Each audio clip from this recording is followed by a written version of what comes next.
വെനസ്വേലയിൽ ഭൂകമ്പത്തിൽ മരിച്ചവരുടെ എണ്ണം 1430ആയി. 70,000-ലധികം പേരെ കാണാനില്ലെന്ന് വെനസ്വേലൻ സർക്കാർ. പലരും തകർന്നടിഞ്ഞ കോൺക്രീറ്റ് കെട്ടിടങ്ങൾക്കിടയിൽ കുടുങ്ങിക്കിടക്കുകയാണെന്നാണ് വിവരം. മരിച്ചവരിലും കാണാതായവരിലും China, Spain, Portugal, Brazil, Italy തുടങ്ങിയ രാജ്യങ്ങളിൽ നിന്നുള്ള പൗരന്മാരുമുണ്ട്. 30,000-ലധികം പേർക്ക് ഗുരുതരമായി പരിക്കേറ്റിട്ടുണ്ട്.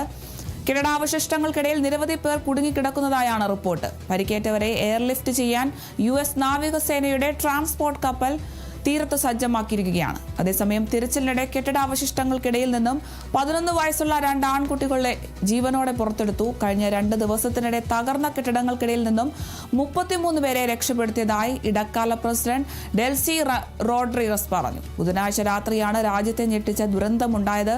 വെനസ്വേലയിൽ തുടർചലനങ്ങൾ ഉണ്ടാകാൻ സാധ്യതയുണ്ടെന്നാണ് ജിയോളജിക്കൽ സർവേ മുന്നറിയിപ്പ് നൽകിയിരിക്കുന്നത്.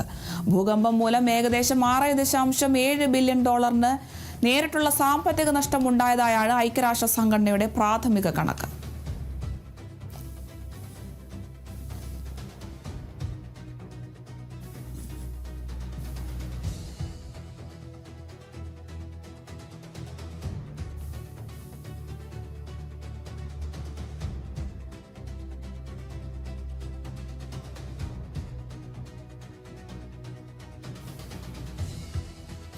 നീറ്റ് ചോദ്യപേപ്പർ ചോർച്ചയിൽ കേന്ദ്ര വിദ്യാഭ്യാസ മന്ത്രി ധർമ്മേന്ദ്ര പ്രധാന്റെ രാജി ആവശ്യപ്പെട്ട് കോക്രോച്ച് ജനതാ പാർട്ടി അഥവാ CJP നടത്തുന്ന സമരം ശക്തമാകുന്നു.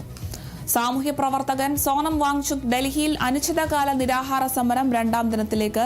മന്ത്രിയുടെ രാജിയില്ലാതെ പിന്നോട്ടില്ലെന്ന് CJP വ്യക്തമാക്കി. കർഷകരും മറ്റ് സംഘടനകളും സമരത്തിന് പിന്തുണയും പ്രഖ്യാപിച്ചിട്ടുണ്ട്.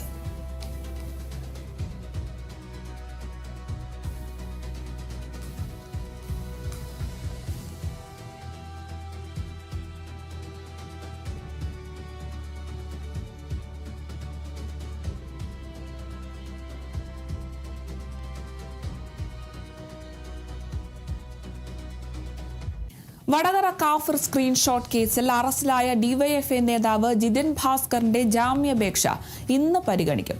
കോഴിക്കോട് പ്രിൻസിപ്പൽ സെഷൻസ് കോടതിയാണ് കേസ് പരിഗണിക്കുന്നത്. കേസിൽ അറസ്റ്റിലായതിനു ശേഷം DYFI നേതാവ് ജിതിൻ ഭാസ്കർ കഴിഞ്ഞ 16-ാം തീയതി മുതൽ റിമാൻഡിലാണ്. നേരത്തെ വടകര 1ാം ക്ലാസ് ജുഡീഷ്യൽ മജിസ്ട്രേറ്റ് കോടതി ജാമ്യം നിഷേധിച്ചിരുന്നു. ഇതിന് പിന്നാലെയാണ് കോഴിക്കോട് പ്രിൻസിപ്പൽ സെഷൻസ് കോടതിയെ സമീപിച്ചത്. എന്നാൽ ശനിയാഴ്ച കേസ് പരിഗണിച്ച ജഡ്ജ് VS ബിന്ദുകുമാരി കേസിൽ വിശദമായ വാദം കേൾക്കേണ്ടതുണ്ടെന്ന് കാണിച്ച് ഹർജി ഇന്നത്തേക്ക് പരിഗണിക്കാൻ മാറ്റുകയായിരുന്നു. അന്വേഷണത്തോട് പൂർണ്ണമായും സഹകരിക്കുന്നുണ്ടെന്നാണ് ജിതിൻ ജാമ്യ ഹർജിയിൽ പറയുന്നത്. കോടതിയുടെ നിർദ്ദേശപ്രകാരം പ്രത്യേക അന്വേഷണ സംഘം ശനിയാഴ്ച റിപ്പോർട്ട് സമർപ്പിച്ചിരുന്നു.